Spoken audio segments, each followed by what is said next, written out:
Morning. I wasn't expecting to be out today. I was going to be at work, but my shoulder and my back have thrown a bit of a fit on me, so as a result I'm not at work today.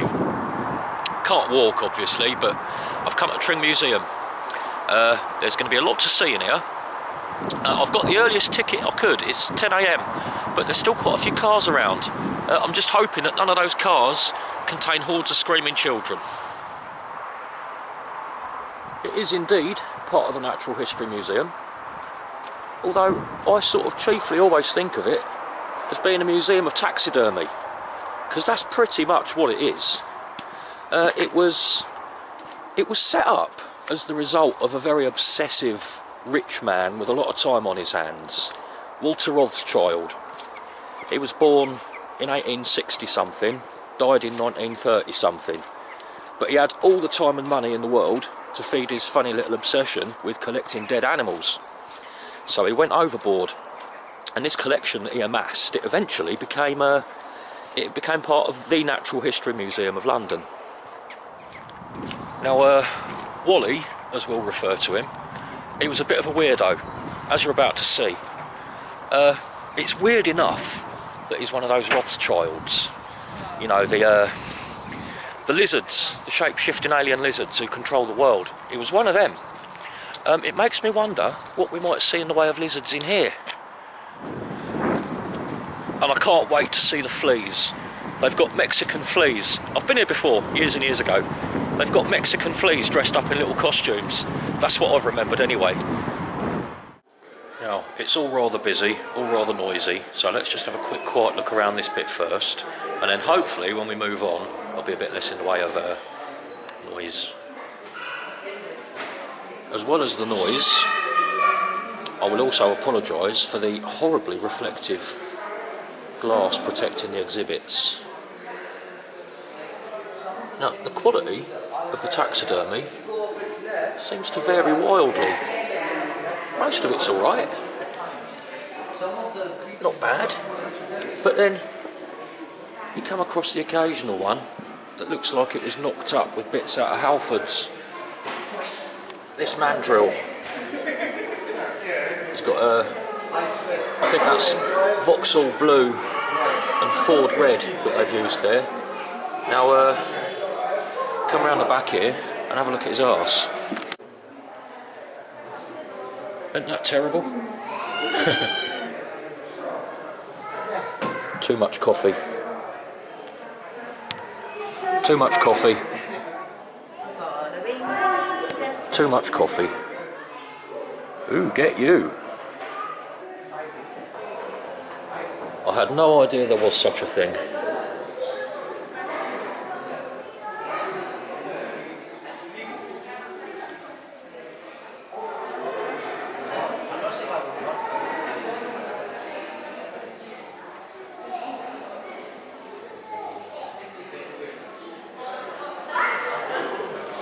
That's your classic Scottish wildcat. Not that different from a domestic tabby, but they're pretty ferocious. That's a Spanish lynx, and that's a Norwegian lynx.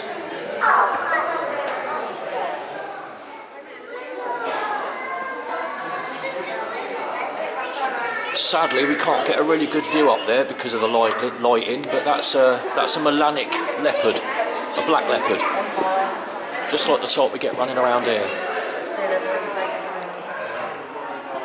And that's a hybrid between a puma and a leopard.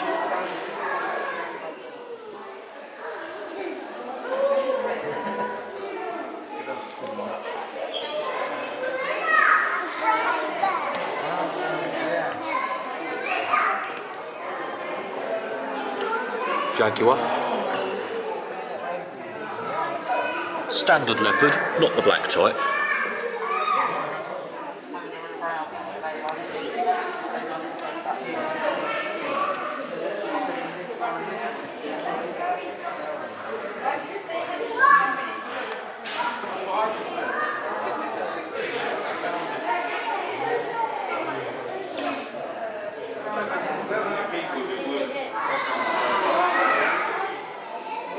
This is an interesting display. I was looking at it and thinking, okay, blackbirds, redwings, thrushes, goldfinches, yellow hammers, starling. This is not looking right. And that's supposed to be a robin. Then I realised these are all albinos.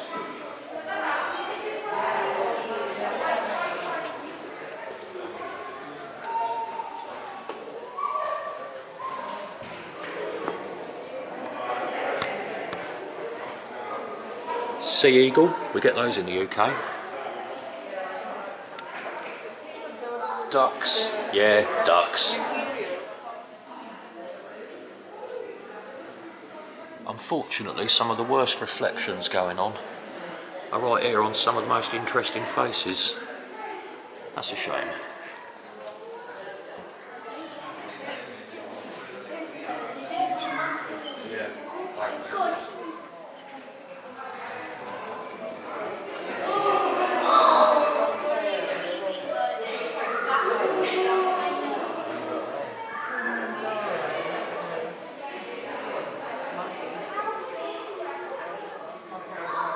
I think this is one of my favourite displays so far. These are all the little native country birds that we used to see all over the place. Fields and the woods were full of them, but quite a few of the ones here now, you'll barely see them anymore.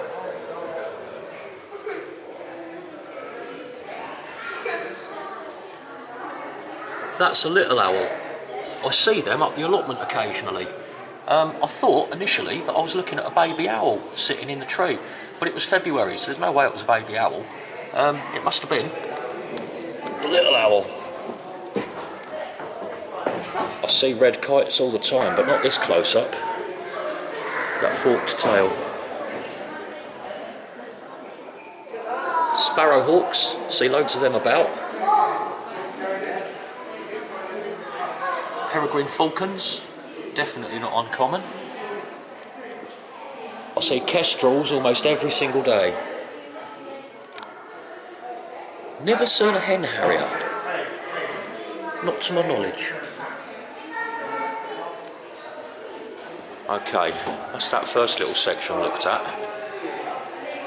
I was really hoping it would be quieter than this, that's why I got here early.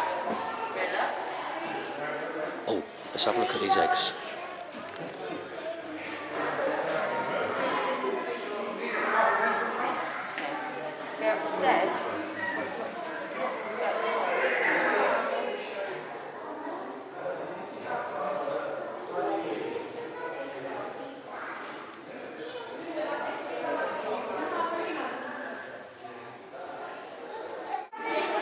I mean, fair enough. If I had the money and the time, I could easily get obsessed about doing the same as old Wally did and collecting all this stuff. But I wouldn't mind betting his neighbours avoided him like the plague. Somewhere in here, they've got a giant sloth skeleton, which I was presuming, because it's so huge, was going to be on the ground floor. But it wasn't, I didn't see it. So we're coming up to the first floor now. These hummingbirds are crazy. That one there, that's about half the size of my thumb.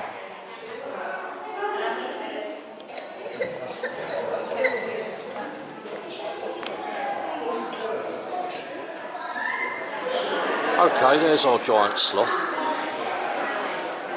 This thing's got to be, I don't know, how tall's that? That's got to be 12 foot, 14 foot tall.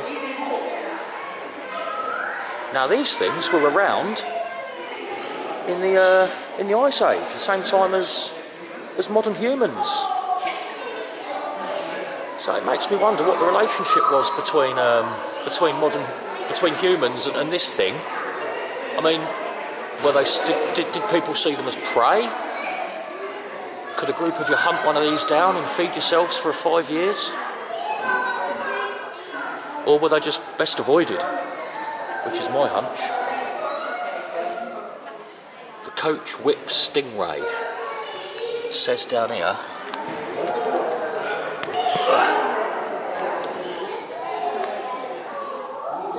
It is regarded as dangerous to humans.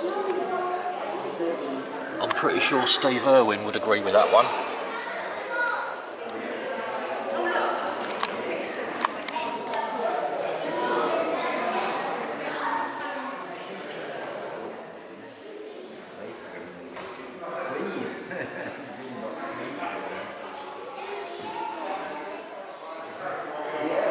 One thing I've noticed is, other than these crocodiles and alligators we've got up here, I've not seen anything in the way of reptiles.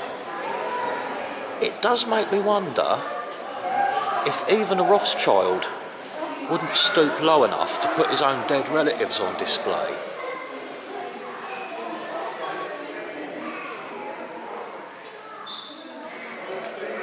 That's a giant armadillo.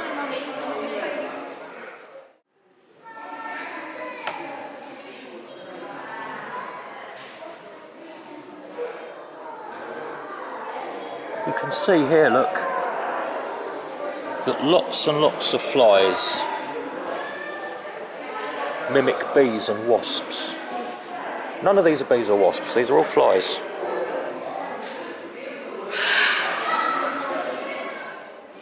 Now that thing there is doing a damn good job of mimicking a hornet. And that one.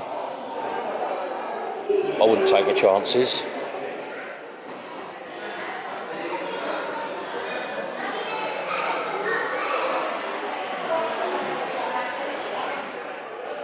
Wow.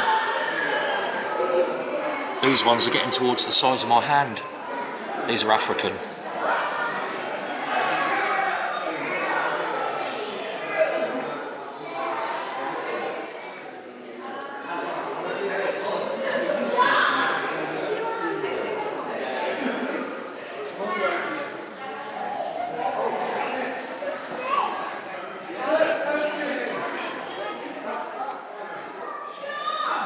Do tell me if you're getting bored, just say. That's tough really, because I'm finding these fascinating.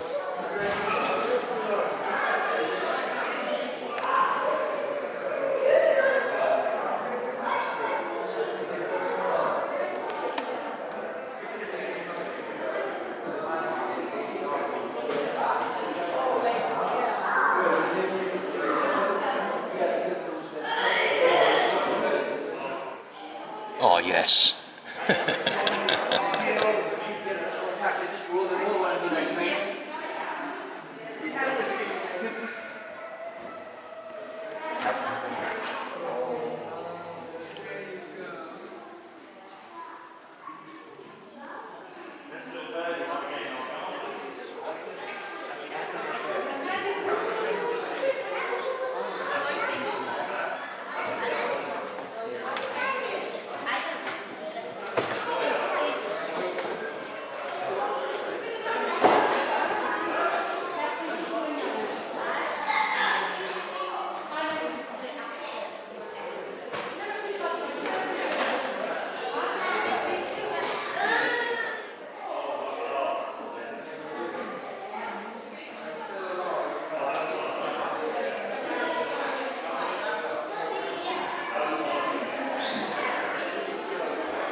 Elephant skulls, African on the right, Indian on the left. Oh, a mammoth tusk.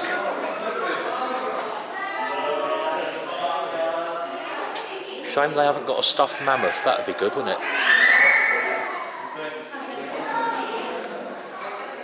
Now, apparently that is a real stuffed elephant, even though it looks like it's made of paper mache. I'm still looking for those Mexican fleas with costumes on. I wonder if there might be in one of these cases along here.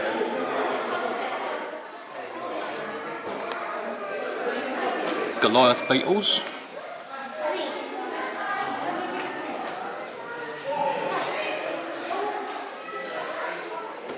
Now these are a type of insect completely alien to me.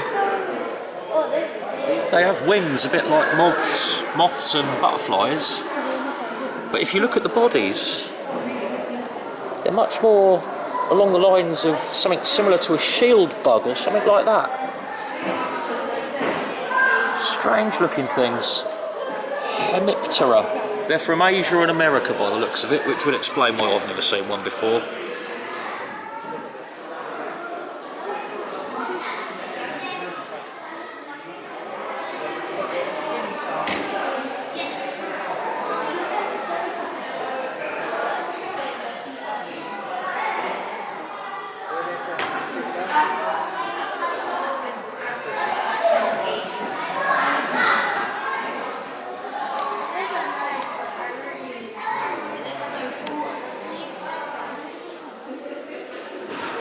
Mantids.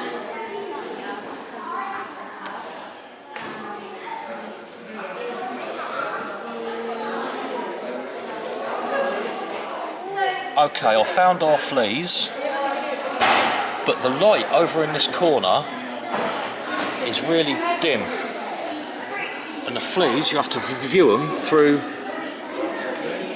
here. Let's see.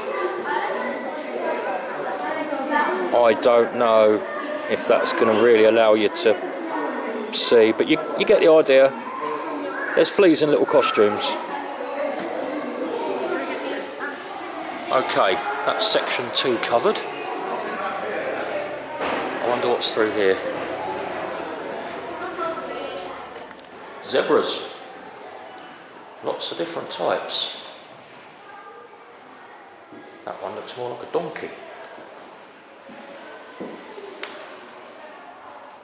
According to the sign, it is a kiang, a mountain species of wild ass from the high steppes of the Tibetan plateau.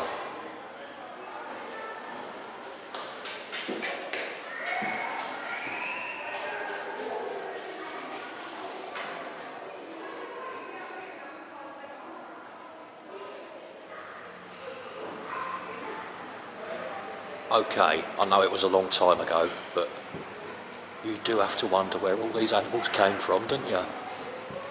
All these trophies. I mean, fair enough, a lot of them will have been some of the earliest examples which were used to scientifically describe the species. But not all of them. They're just trophies, aren't they?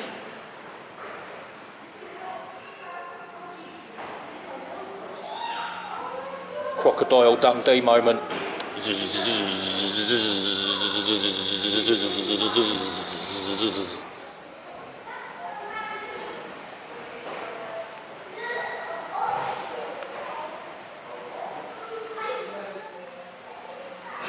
I'd say that one was probably found as roadkill. The world's tiniest antelope. Against the world's biggest.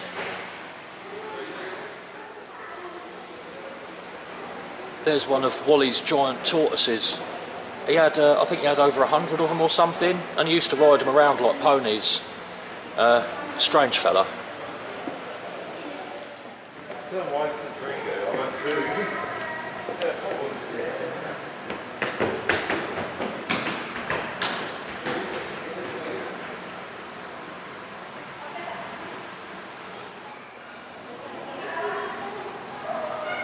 Tasmanian devil.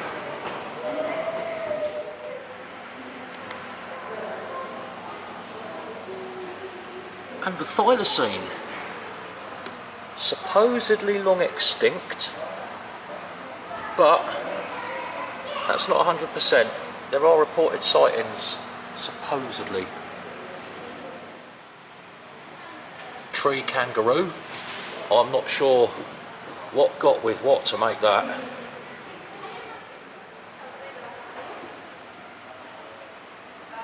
I want to see one of those great big kangaroos that punches people in the face. I think it's probably one of these, isn't it?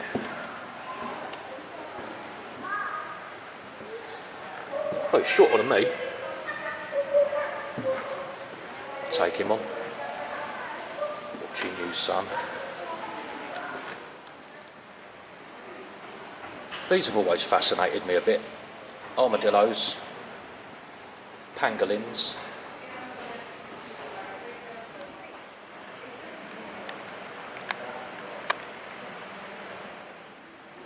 There's a regular sloth of the non-giant persuasion.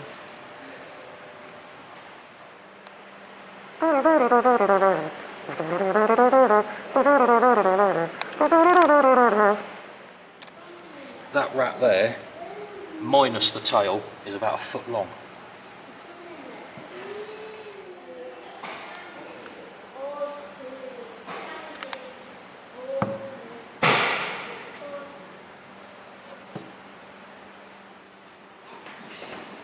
Kiwis.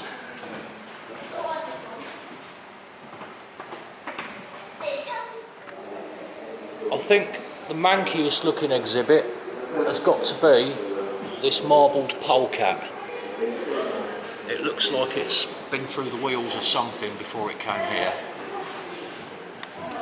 I used to know somebody who had a stuffed, what was it? What was it she had? I think it was a pine marten. She had a stuffed pine marten. And it looked horrific. But these ones here don't actually look too bad. There's a yellow-throated marten, looking pretty vicious.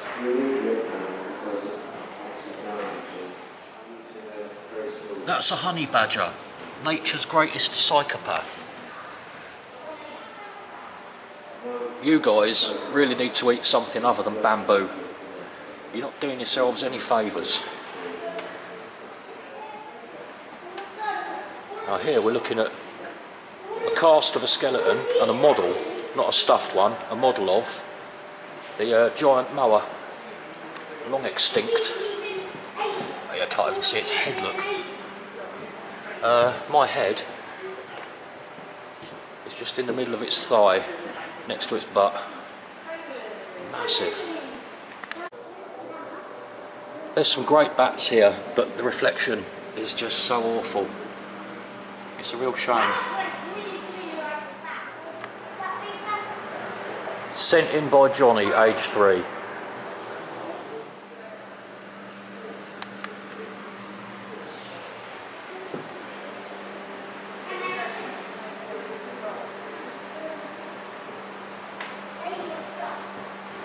I think this is supposed to be a sort of a record of different dogs' breeds over time. I suppose if I knew a bit more about them, I might be able to look back at some of these and see how they've changed. Okay, we've got some rather large serpents. I wonder if that means we're getting close to the reptiles. Whoa! Who's a big boy? Who's a big giant boy? And here we go. The Rothschild family crypt.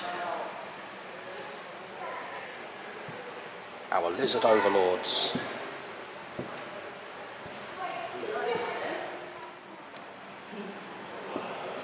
Komodo dragon. They're scary things, they are.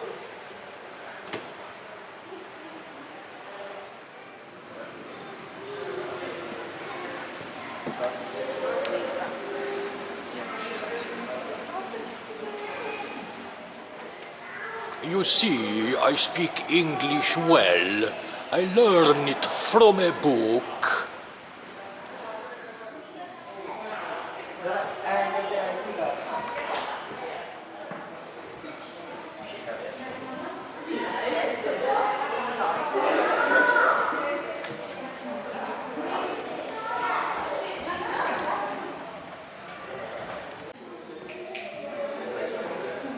Something a bit up with that one.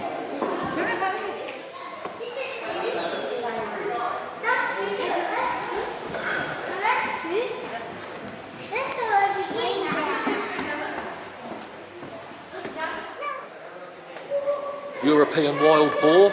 I'm guessing that's a male, a female and some piglets. These are becoming more and more common in the UK in recent years. They've been reintroduced, and from what I've heard, not in a particularly controlled manner. They're free to wander, and apparently they have done. I'd love to come face to face with one of these, you know, within certain safety limits.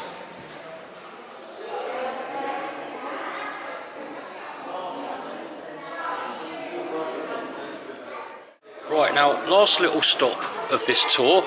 I'm going to go through, I've just found a little room in there called the Rothschild room, which seems to be all about Wally the Weirdo. However, it seems to be doubling as a creche, so I'm not going to hang around. I'm just going to whiz round and show you a couple of pictures of the crazy old dude himself. Back in a sec. There's your man. As a kid with his butterfly net. And that's him there.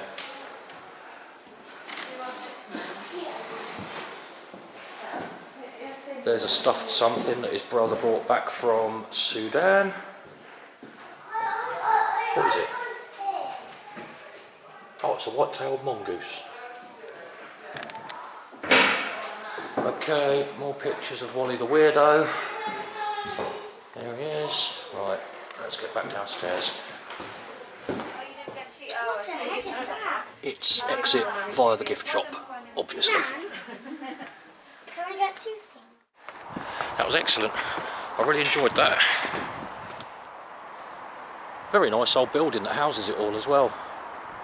Quite extensive. One quick little word of advice I might offer though, if you do decide to come for a family day out, probably best not to bring the dog.